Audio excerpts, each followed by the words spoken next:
friends, my name is Kay Lorraine, and today I'm doing my January wrap-up, and in the month of January, I read all these plus 2 more books.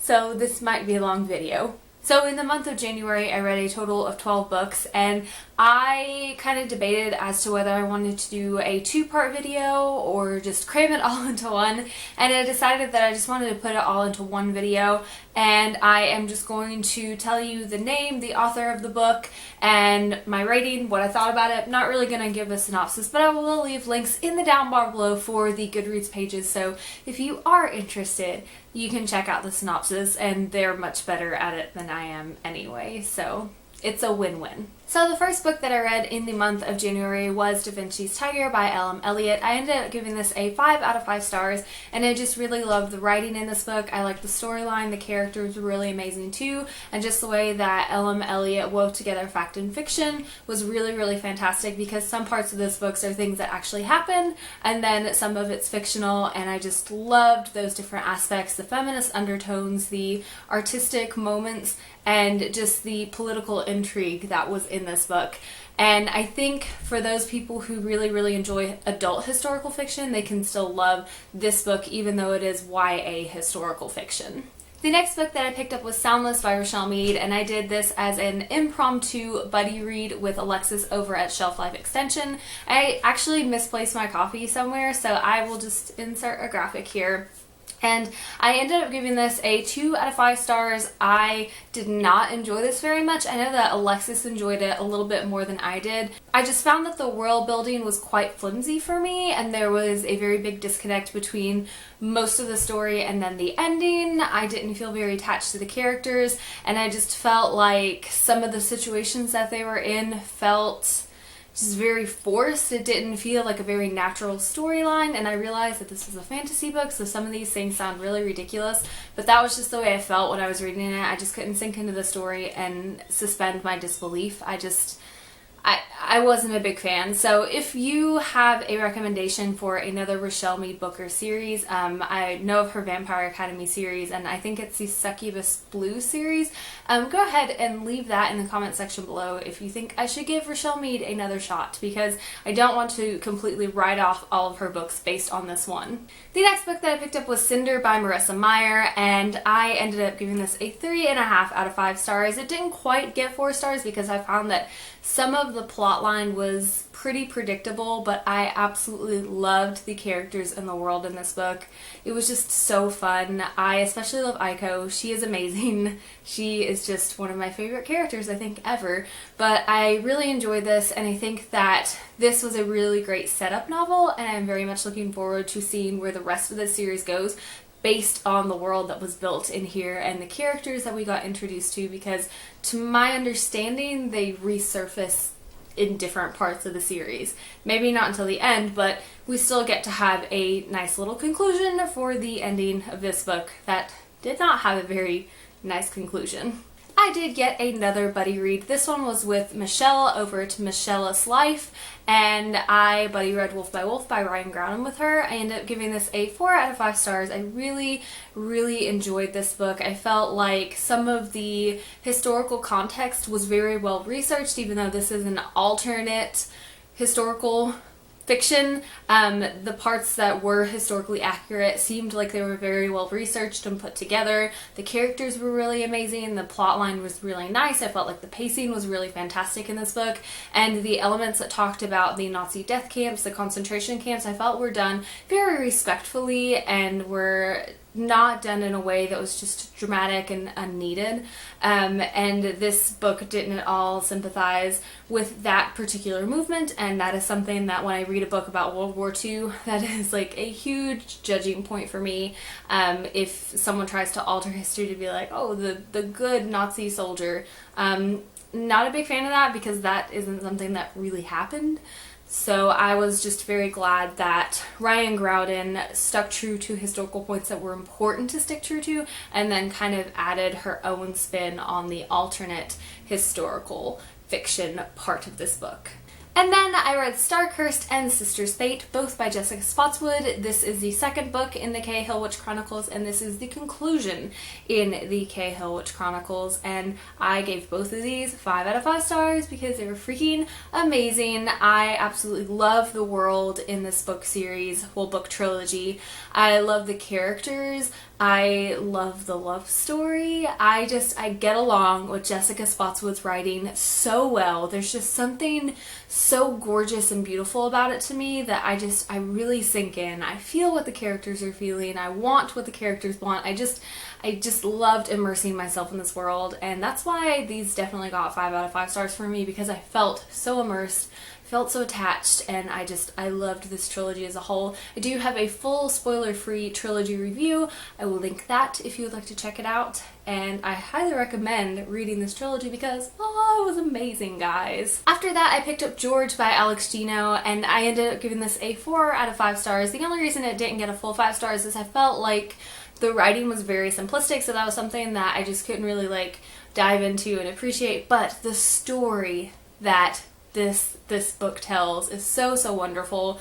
Number one, it is a story about a transgender girl that is positive and uplifting and happy, and I think it's really important to have narratives that show that people on the LGBT plus spectrum can have happy stories, and that's okay, and that's a thing that happens because it is a thing that happens. Other narratives that show hardships, those are important too, but I really enjoyed that George dove into the happier points. There were still some hard-hitting moments in this book, but overall this is a very uplifting, happy, beautiful story, and just Alex Gino, they just did such a fantastic job writing this book, and I just really loved it. If you're looking for a really great middle grade book that talks about a transgender main character, I highly recommend George.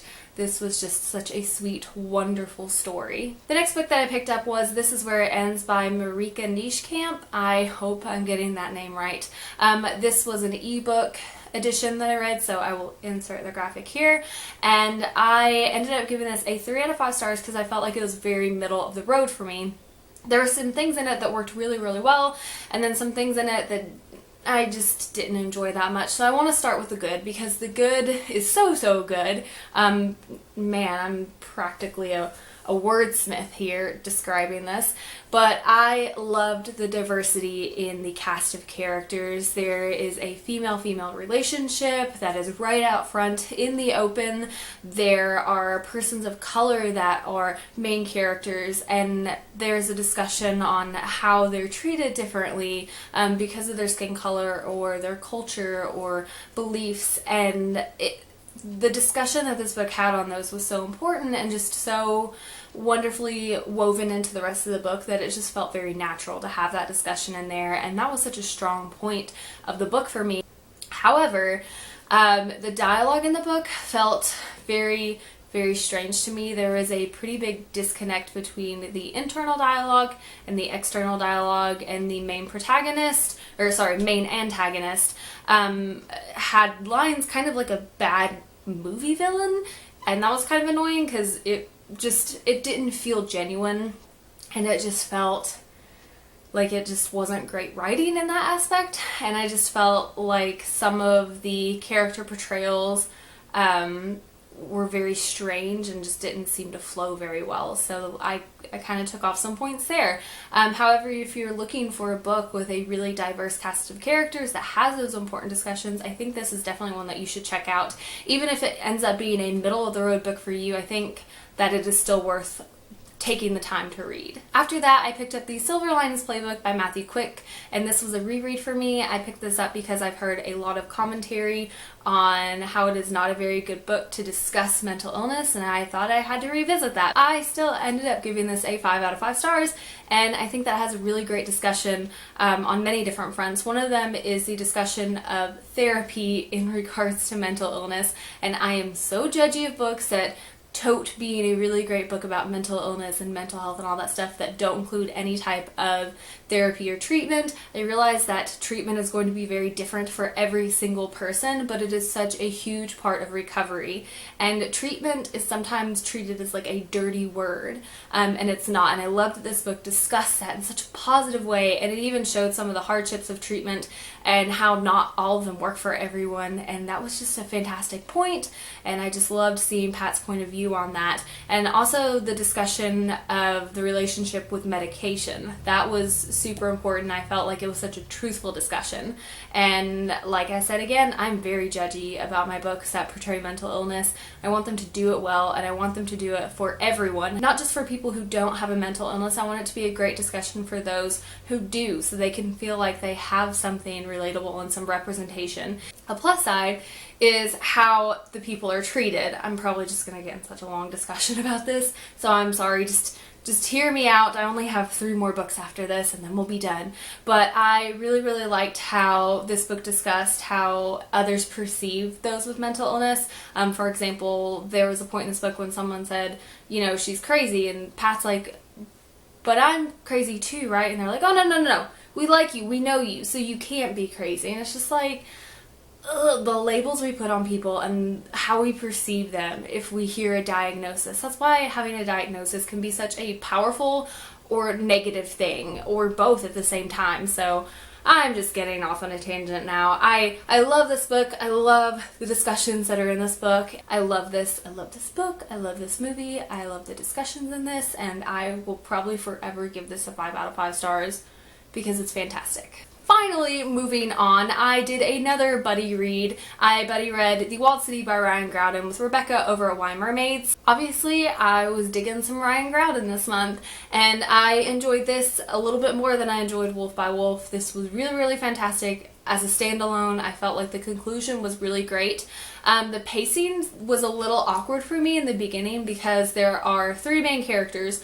2, you know everything, cards are all on the table, you know what's going on, and then the other is very shrouded in mystery. And that was just such a strange pacing for me, because most books, if things are shrouded in mystery, everything is, and you just build up to it. But in this one, you know, you knew a lot about one situation, you were confused about another, and then it all came together in the end really well. So that's where most of my enjoyment came from, was how it all pulled together in the end. It was just really fantastic, and the last quarter of the book was just so fast-paced, and I just tore right through it and loved it. I don't know if I mentioned, but I gave this a 5 out of 5 stars. After that, I picked up The Girl of Fire and Thorns by Ray Carson, and this was heavily recommended by Caitlin over at Book Chats, as well as Michelle from Michelle's Life, and I can see why. I ended up giving this a 5 out of 5 stars, and I absolutely loved this. Like, the main character, Elisa, is freaking amazing. She is overweight. She has a very bad relationship with food. She has some self-doubt, and there's just so much going on. Yet she takes the time to say, but I can do things. Like, I realize that I may not be perfect and I have my own issues to deal with, but that does not discredit me as a human being and does not take away from my worth.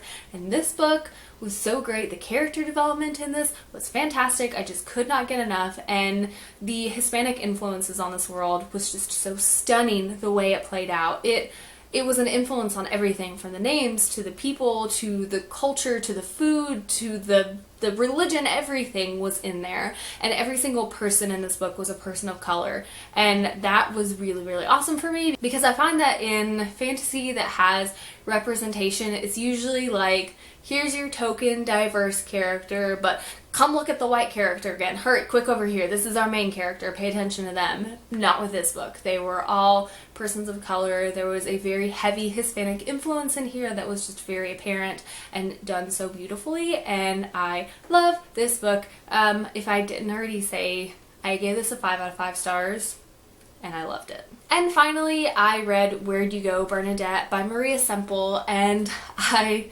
loved this one too. Surprise, surprise. My name is Kayla Rain, and I love giving 5-star reviews, apparently. I gave this a 5 out of 5 stars. This book was so incredible. It was just written so well, first of all.